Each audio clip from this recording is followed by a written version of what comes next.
One of the cool things with the Weekend League is that you are rewarded for losing. Now, it's not as much as if you were to actually win your games, but you can get a point and progress through the leaderboards even if you lose a game.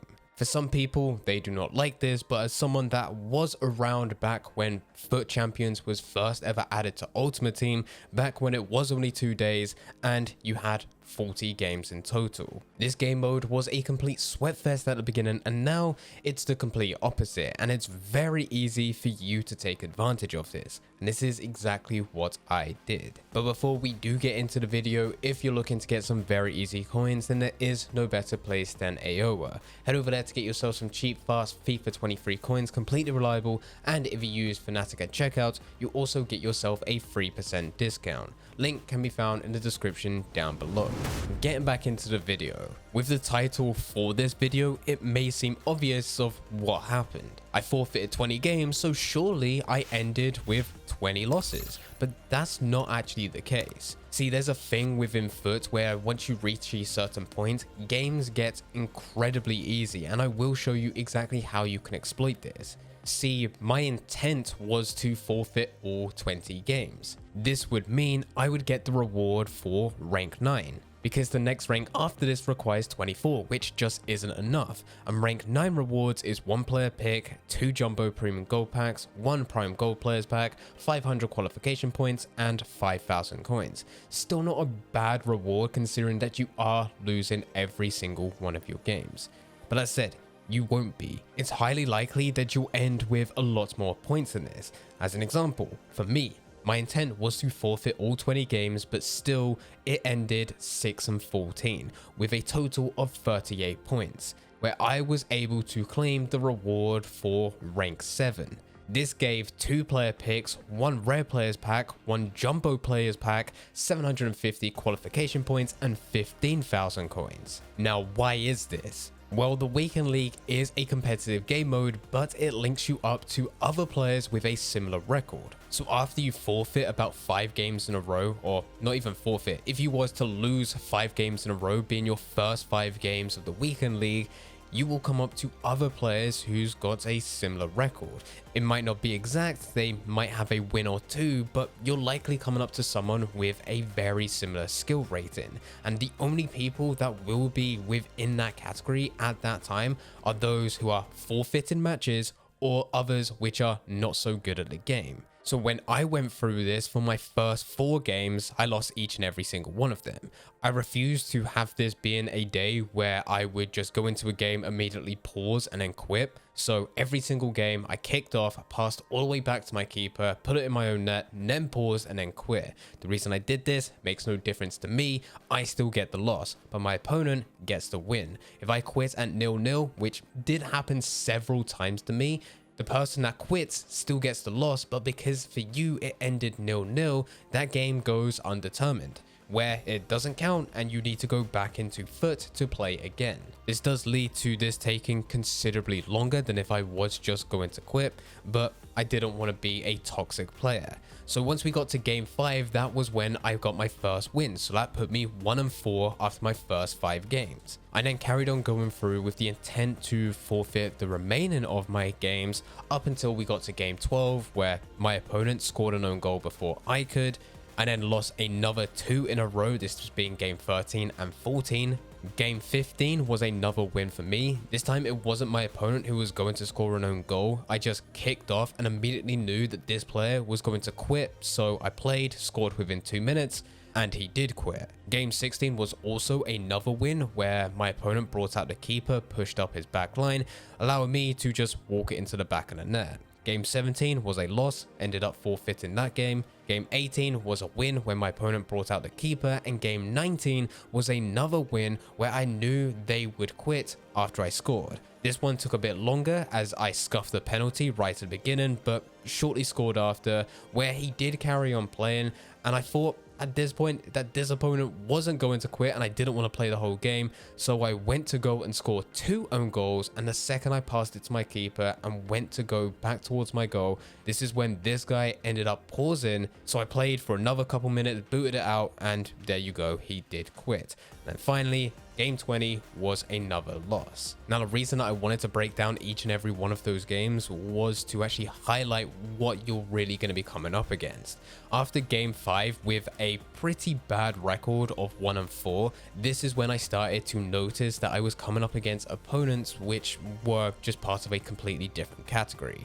They were either not that good or confident with the game mechanics, or they would end up forfeiting at 0-0, which meant the game didn't count for me, or they would go and score an own goal and give me the win. So with all of this information, how can you get the most out of this? Well, what I will be doing from this point onwards is my first 5 games, I will go into them with the intent to forfeit every single one of them. If I'm lucky with the opponents that I come up against, there's a chance that I can get 1 or 2 wins with a record of 2-3, 1-4, or worst case scenario, 0-5. Whatever the record is after those first 5 games, the next 5 games I will play. I'll sit here, go through each of them, win, lose, draw, really doesn't matter. And hopefully at this point, I'm coming up to players who are not as confident or are more likely to forfeit after they go 1-0 down, or even just gift me the win. And then this would leave 10 games remaining. And this for me really comes down to a few key variables.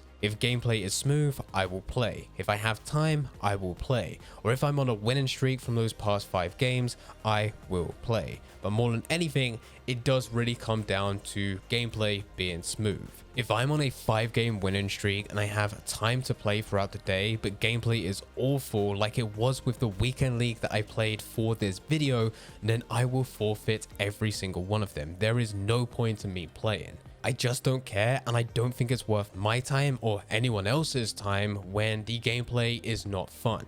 And this isn't just for FIFA 23, this really can apply to any game out there. I honestly cannot stand FIFA when some of the most agile players within the world have a massive turn-in circle within FUT, just because of the slow, sluggish, and delayed gameplay that EA are hosting over the weekend league. Now with all of this, and this may go without saying, but if you're a good player, then most of this is pointless. But if you're a player that's not as good like me, or have a very limited amount of time and just want to play the games where you know you're probably going to win, then this is definitely the way to go. You can still play games, still have good moments in games and easy wins, whilst also still progressing through FUT. Now I will say that this isn't the quickest way to go about things. It still took me 36 minutes to go through all 20 games. But this is a lot quicker than what it took for me to do this last year. The problem with FIFA 22 was that there was no cross-platform. On Xbox, after forfeiting about 7 games, it took incredibly long to find another player with a similar record to you, so it would always tell you that there was no players found, try again later. Did not have that problem once with FIFA 23, but we still do have the problem where you'll come up to opponents who will not score an own goal before quitting. This happened several times to me this weekend league, and those 7 games really starts to add up when you need to go through the menus every single time, the loading screens, the cinematics before the match, only for them then to quit. This really would have gone a lot quicker if EA implemented the most requested and simplest feature in a competitive game mode, for you to be gifted the win after your opponent quits at 0-0. If they get a loss at a 0-0 quit, then you really should be able to get the win. But I guess that's a rant that really EA are not listening to. The final thing to actually talk about for this video, and it actually makes this whole thing worth it, is the rewards. If you go through the whole of this process to forfeit matches and get a very bad reward, then it's not worth going through. With my reward, I got 38 points, which gave me rank 7. And out of this, I got a 2-player pick, a jumbo rare players pack, a rare players pack, 15,000 coins, and 750 FUT champion points. With my 2-player picks, I managed to get 86 rated Pedri and 84 rated Bruno. Not too bad, still not the highest rated as part of that team of the week, but okay. It definitely could have been a hell of a lot worse. Out of my packs with a jumbo rare players pack, Marco Asensio showed up, which is nothing great. But inside the pack, I got Ekrem, team of the week, who went for his discard value.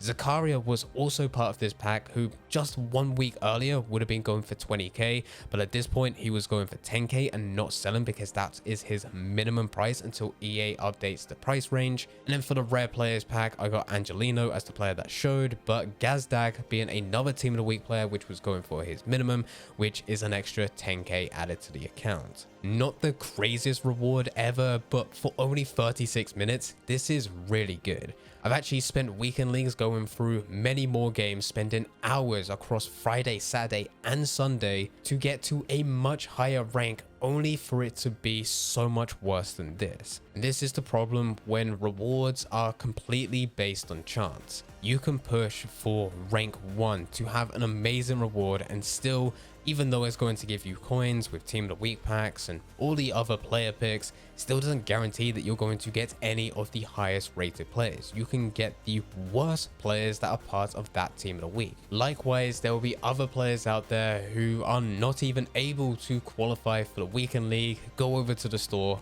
open a 7.5k preview pack and go and get an absolutely insane pull. This is just the way that Ultimate Team works. But anyway guys, this is exactly what happened to me after quitting 20 games within a row. I don't think it's worth forfeiting all 20. There's definitely a mixture of forfeiting games as well as playing games, which can definitely put you in a better position, especially if you're an average player like me. If you do have any questions about anything, then please feel free to leave them in the comment section down below. But anyway guys, I hope you guys did enjoy. If you did enjoy, don't forget to leave a like and subscribe. But for now, I'm going. So see ya.